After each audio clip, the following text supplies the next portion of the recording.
Capricorn, hi! Welcome to Mr. Queen PH. At ito ang inyong monthly reading for August 2025. Ayan, so if you're interested in private readings, meron tayong link sa description at sa pinned comment. Paka-check nyo lang information kung paano mag-book for a private reading. Meron din tayong 20% discount sa tarot reading services pag nag-book kayo from July 16 to 31. Ayan. And please subscribe to our channel to show your support, like, share this video, at comment na rin kayo kung kayo ay naka-resonate. Okay, let's see what's the energy for Capricorn ngayong August. Capricorn, August 2025. So this is the overall energy, possible challenge, opportunity, blessing. Oh, okay. And then bottom of the deck is the Queen of Pentacles. This is a good energy for you.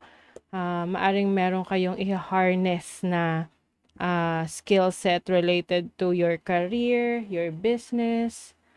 You also have the Justice card. So this is finally knowing what you want or kung anong direction yung gusto mong tahakin pagdating sa career mo, sa trabaho mo, sa finances mo, kung paano mo to i-manage.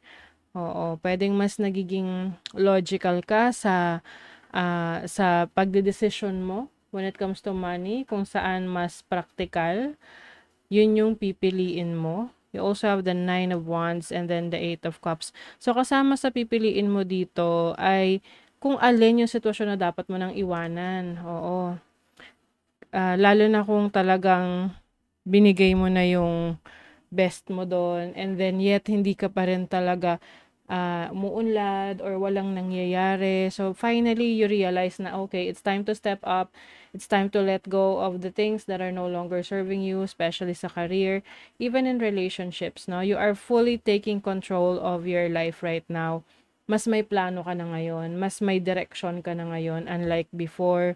Maaring meron ka mga taong kinakausap ngayon that is helping you to go to a direction na gusto mo talagang puntahan. Actually nga, sabi nila, unang-unang step, no, para makarating ka dun sa goal mo is ano yung destination na gusto mong mapuntahan, 'di ba? Pangalawa is kung nag-a-align ba yon sa situation mo ngayon. Kasi kung hindi siya aligned, kailangan may baguhin ka. Oo, at yung pagbabago na yon kahit paunti-unti, no? Small steps para ma-align mo dun sa gusto mong marating. Mapupuntahan mo siya, makakarating ka dun. Okay? So, your overall energy is the star, which is very hopeful. Marami kang mga wishes ngayong August na talagang isinasa puso mo na gusto mong mangyari, gusto mong makamtan.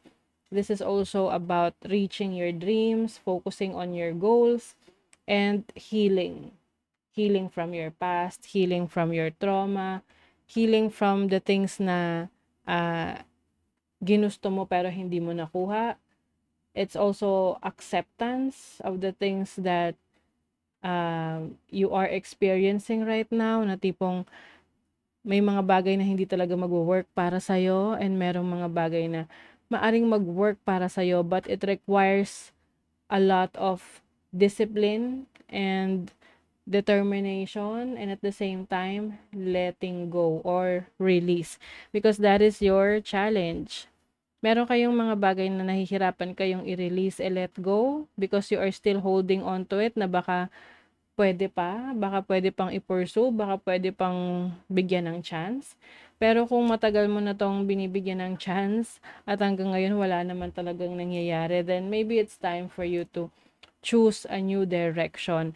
With the 7 of Pentacles as your opportunity, this is the time for you na kumbaga, i-monitor yung progress mo. Kasi hindi mo mapapansin, no? Minsan isipin mo, ay parang wala nagbabago, walang improvement. Paano mo nasabi? 'Di ba? Kasi kahit maliliit na improvement, improvement pa rin 'yan, milestone pa rin 'yan 'no, small wins mo pa rin 'yan. And 'yan yung makakatulong sa'yo para mas magkaroon ka ng confidence sa sarili mo na, may nangyayari naman pala dun sa mga goals mo, sa mga plano mo. You just have to be patient 'no, na may mga times na slow yung progress. Alam niyo naman mga Capricorn, ruled by Saturn 'yan, and Saturn is the planet of time, karma, delays. But the good thing about Saturn is siya ay nagbibigay ng rewards. Oo, doon sa mga tao na willing mag-undergo sa challenges or handang hamunin ang kanyang sarili para mas ma-improve niya yung kanyang kakayanan. So with the Hermit as your blessing, alam niyo yung peace of mind, blessing niyo yan. At ang maganda kasi sa peace of mind is that mas clear yung thinking mo, mas maayos mag-function yung isip mo, mas maliwanag sa'yo kung ano yung desisyon na gagawin mo, yung landas na tatahakin mo. You will also find joy and happiness sa pagiging solitary or having that solitude sa buhay mo. Na maaring yung iba, maaring yung iba kasi rito hindi nyo, or parang nahihirapan kayo na mag-isa, but you have to embrace that. Sometimes, yung pagiging mag-isa natin, yan yung nagbibigay sa atin ng clarity, ng wisdom. Mas marami tayong nare-realize about ourselves kaysa dun sa mga bagay na gumugulo sa ating isip na hindi naman talaga sa atin. Okay? Lalo na kung napapaligiran ka ng kaguluhan, ng environment mo, pero hindi naman talaga yun galing sa'yo. So, may impluwensyahan ka. So, your blessing is peace of mind and also wisdom. You will be given wisdom and clarity na yan yung gagamitin mo to make the right decisions moving forward. Okay? So, let's see the energy of your money, career, finances. Kaperahan for Capricorn. Ngayong August. Wow, the world. Oh. Ang the world is about accomplishment. Maaring may opportunity ka sa ibang bansa or international affairs. Pwedeng ang client mo nasa ibang bansa or, you are working international trading. This is also, accomplishment to eh. So, meron ka ma-accomplish related sa trabaho or career mo. May matatapos ka. You have the 9 of Swords. So, ito yung fear. Minsan kasi, pag ang isang bagay natapos na, may fear ka na, ano na yung susunod? 'Di ba? Now it's the time for you na i-challenge mo yung sarili mo na mas maging advance, mag-isip pagdating sa gusto mong gawin for your future, for your career, for your business, for your finances. You have the Strength card. So, malakas ang loob mo naman, no? Yung lakas ng loob mo na sumubok ng bago, ng, let's say, bagong pagkakakitaan, bagong source of income, bagong work, bagong career, yan yung magli-lead sa'yo sa destiny mo, no? Kasi kung wala tayong lakas ng loob, mahirapan tayong umalis sa isang sitwasyon na may limitasyon. So, sa naman, love life, relationships for Capricorn, Page of Wands, the Three of Cups. Yung iba sa inyo, mas lalabas kayo. Magkoconnect kayo sa mas maraming tao. You may find new friends, new connections. And with the Tower, meron kang titibagin.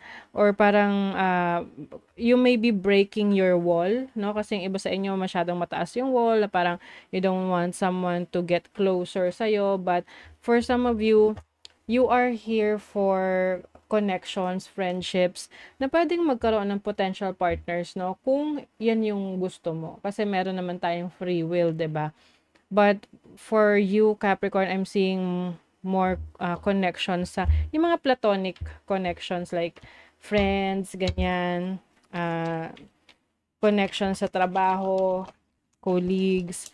And also, yung iba, this can mean meron kang challenging situation sa isang close relationship mo, pwedeng romantic, platonic, or familial, na parang sa family, na you may be, parang letting go of that or cutting off connection sa taong yan. Let's see what else. Love life ng mga caps. Okay. Oh, happiness, joy.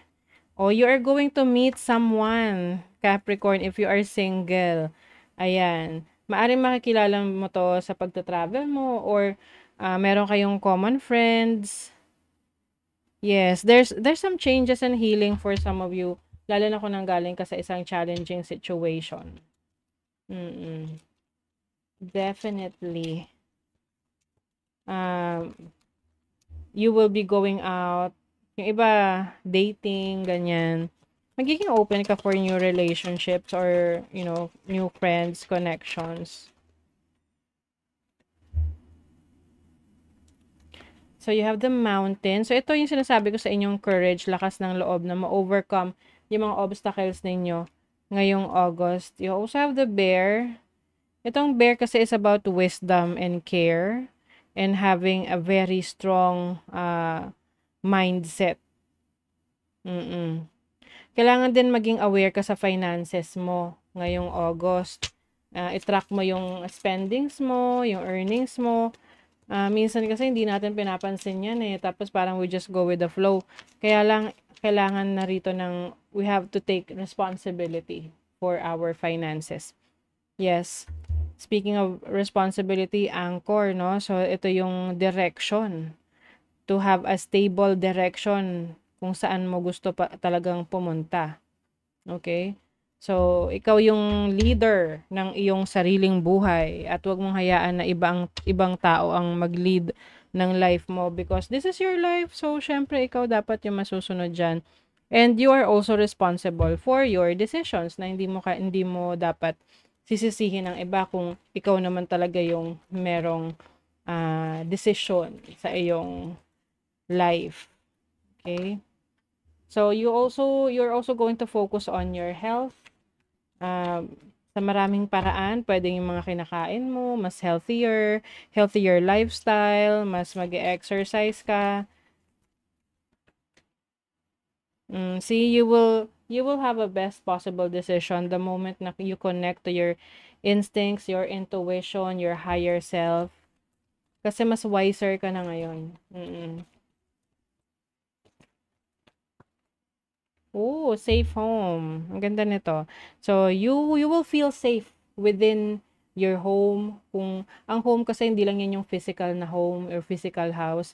This is also where you are being nurtured, no? Yung kung saan feeling safe ka. So, you will meet people or connect with people or be in a situation na kung saan you feel safe. So, sa naman, sa literal na interpretation, pwedeng may mga gagawin ka sa bahay mo na kung saan mag-i-install ka ng mga technology that will make your home safe. Like yung mga security systems or magpapalagay ka ng gate or you just have this feeling of being safe in your home. Okay? And then, for the final message for caps.